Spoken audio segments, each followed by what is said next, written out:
Is your fitness killing you? Hi, Dr. Wood coming at you, author of Miracles Minutes. And one of the things today I want to talk about is fitness. So, a lot of people make a decision to finally get in shape and do something good for themselves. Um, while that's honorable, we need to make sure that is there a way that's safe or you get more out of your fitness? So, let's talk about some studies. One study looked at people who went to the gym and they found that 33% of people who began a fitness program, they just kind of took off, they lost the weight, they accomplished what they want. But here's the weird finding. Another one third didn't see any change whatsoever, even though they're going to the gym. And another third actually didn't fitness go up, or their fitness went up, but they got injured in the process.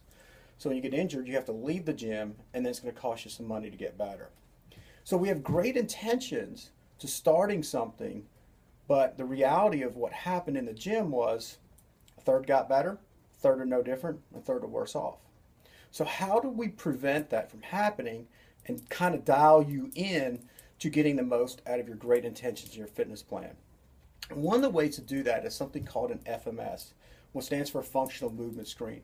They use it in the NFL, they use it in Navy SEAL teams, they use it in the Cooper Clinic, they use it in the Mayo Clinic. Some of your top wellness clinics in the country use this profile to look at how well someone moves in low level conditions. In other words, let me just see you stand and try to touch your arms together. And that just indicates how well that shoulder may be moving. So before we start shoulder pressing or doing a bunch of bench presses or push-ups, maybe your shoulder doesn't have good integrity to begin with. And if you go in the gym and start loading it up, it just snaps. And then you tear that rotator cuff, and then you got something to deal with.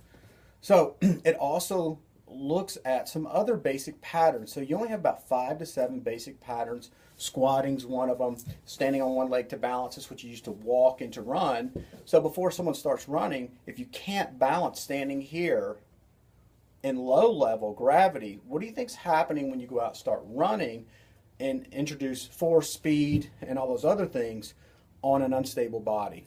Then you wind up getting IT band syndromes, you get knee problems, you get back issues, neck problems. Pain can show up anywhere. So the FMS is a great tool to go in and look at you before you start. Highly recommend getting one. I use that principle FMS in my book Miracles in Minutes as a baseline to look at movements. You know, you either can squat or you can't. You either can balance on one leg, you can't. Now, it doesn't mean there's anything that you're a bad person, but it kind of lets us see a profile of what's happened between your brain and body connection and how well you're moving in space and time. Based upon the FMS results, we then look at it and then try to tweak it and find out why you can't balance on one leg or why you can't squat. Is it you just don't know, you don't have the body awareness, or do you have an old injury in there? Do you have a stiff joint? Maybe you need to do some stretching first. So it's preparing the body for the activity you're getting ready to do. If you prepare well for your fitness, you're going to do better. So what happens is if you don't have that profile, no one knows what's really happening. So there's no baseline. You don't know if your fitness is going up. You base it all upon how you feel. The problem with using how you feel is it can give false positives to our brain. So in other words, if your body's already in a state of stress, your hip's a little wonky, your knee's a little wonky, and you go and start doing a bunch of activity with weights, you may not feel what's happening in the gym because your body's in a state of stress, and what it will do, it'll increase the stress.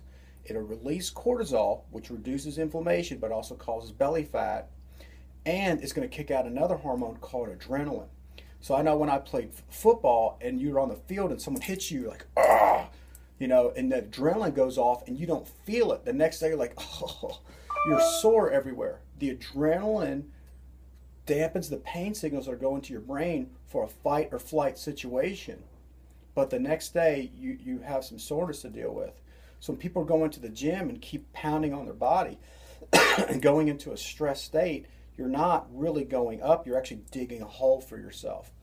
So we can't go by how you feel, because instead we're going to choose to use a movement profile on you, such as the FMS, which shows you either can squat or you can't. Now, if you're clean in there and you have acceptable grades by an FMS scoring pattern, then we know if we load you in the gym or we do something fitness-wise, all we know is it appears it's safe to load your system and to try to dial it up and make you become stronger or more fit.